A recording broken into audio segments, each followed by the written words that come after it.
Allah. Bey de benim, devlet de benim. बिस्मिल्लाहिर्रहमानिर्रहीम, अस्सलाम वालेकुम। मैं हूं अकील शहजाद और आप देख रहे हैं FSPK ट्रेंड्स।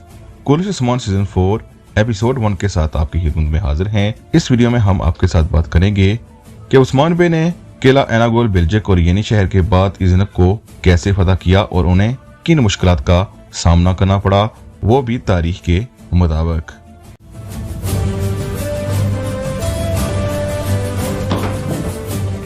किला एनागोल बिल्जिक और फिर येनी शहर लेने के बाद उस्मान बे ने अपनी आजादाना रियासत की बुनियाद रख दी।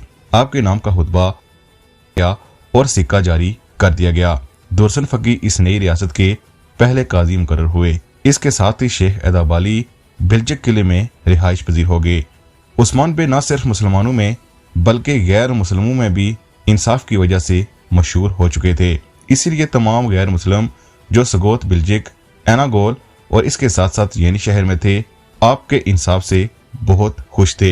इसी दौरान सल्जोक सुल्तान अलाउद्दीन स्वयं की तख्त छोड़ने के बाद मंगोलों के हाथों मौत हो गई।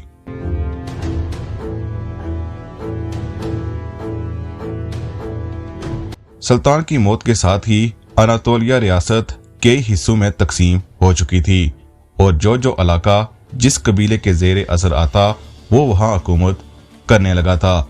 इसलिए उस्मान गाजी ने अपने नाम का सिक्का जारी करके वहां हुकूमत शुरू कर दी और 1299 में सल्तनत उस्मानिया की बुनियाद रख दी गई। अब उस्मान बे किला इज़निक को फतह करना चाहते थे और फतह करने की बहुत सी वजूहात थी,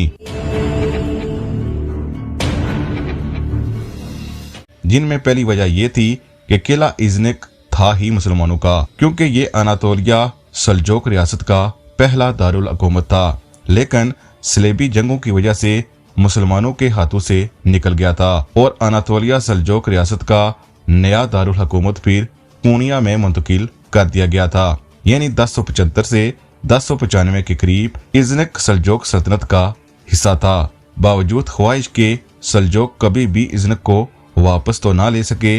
इज़निक लेने के लिए मुसलमानों ने बहुत जदोजहद की, लेकिन इज़निक शहर की हिफाजत के लिए रोमियों ने 3 किले तामीर करके इस पर मुसलमानों का दाखिला बंद कर दिया था। 1176 की जंग जो सल्जोक और रोम के दरमियान हुई, सल्जोकों ने बुरी तरह रोमियों को शिकस्त दी।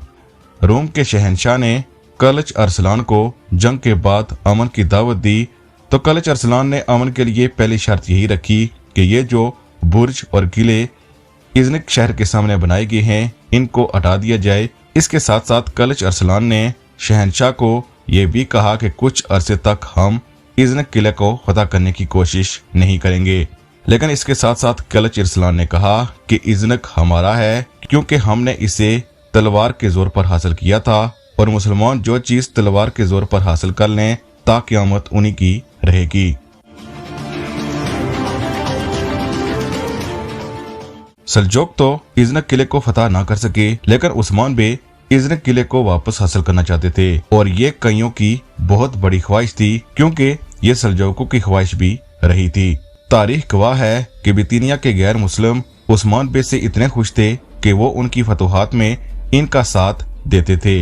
लेकिन इज़निक का गवर्नर उस्मान बे की तरह नहीं था, वो ईसाइयों के एक तबके पर बहुत जुल्म ढाता था। इसलिए इज़निक पर जब इंसाफ ही न था तो जुल्म के खात्मे के लिए इसे फतह करना जरूरी हो चुका था। इस मकसद के लिए 1301 में येनी शहर के बाद उस्मान बे ने कोपोरो हिसार को फतह कर लिया और साथ ही येनी शहर को इसलिए अपने रियासत का दारुल हुकूमत बना दिया ताकि इज़निक और बुरसा की फतह को आसान बनाया जा सके। इज़निक को फतह करने के लिए इज़निक के अतराफ में उस्मान गाजी ने आर्जी तौर पर हेमे और तामीरें शुरू कर दी ताकि इज़निक की रसद को रोका जाए, जिससे फतह आसान हो जाए। लेकिन इज़निक के गवर्नर ने शहंशाह एंद्रोनिकोस से मदद तलब कर ली।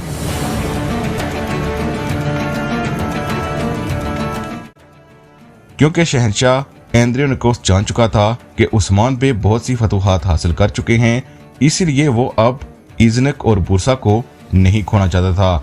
इसलिए इसने एक मंसूबा बनाया और इस मंसूबे के तहत इसने इज़निक की मदद के लिए 7,000 की फौज तैयार की और यह दस्ता बहरी जहाज के जरिए इज़्नक रवाना कर दिया।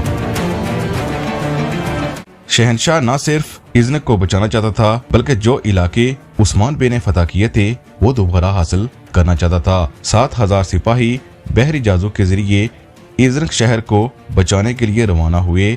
इसी तरह शहनशाह ने बुरसा के गवर्नर को खबर भेजी कि वो भी उस्मान बे के खिलाफ अपनी फौज को तैयार रखे और एक अतराफ से वो भी हमला करेगा। इसलिए बुरसा के गवर्नर ने तैयारियां शुरू कर दी। लेकिन दूसरी तरफ उस्मान गाजी का एक मुजाहिद इस्लाम जासूस जो कुस्तुनतुनिया में मौजूद था, उसने शहनशाह का सारा मंसूबा जान लिया और उस्मान बे को खबर भेजी कि 7,000 सिपाहियों का दस्ता आपकी तरफ आ रहा है, इसीलिए मैं आपको बवक्त बाखबर करता हूँ। इसी तरह उस्मान बे का एक जासूस बुरसा किले में भी मौजूद था।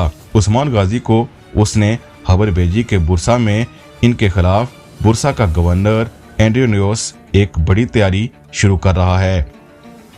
शमाल और मगरब की तरफ से उस्मान बे के लिए ये बहुत बड़ी मुश्किल घड़ी थी। इसके बाद क्या हुआ हम आने वाली वीडियो में आपके साथ डिस्कस करेंगे, इसीलिए FSPK ट्रेंड्स को जरूर सब्सक्राइब कर लें। अल्लाह हाफिज।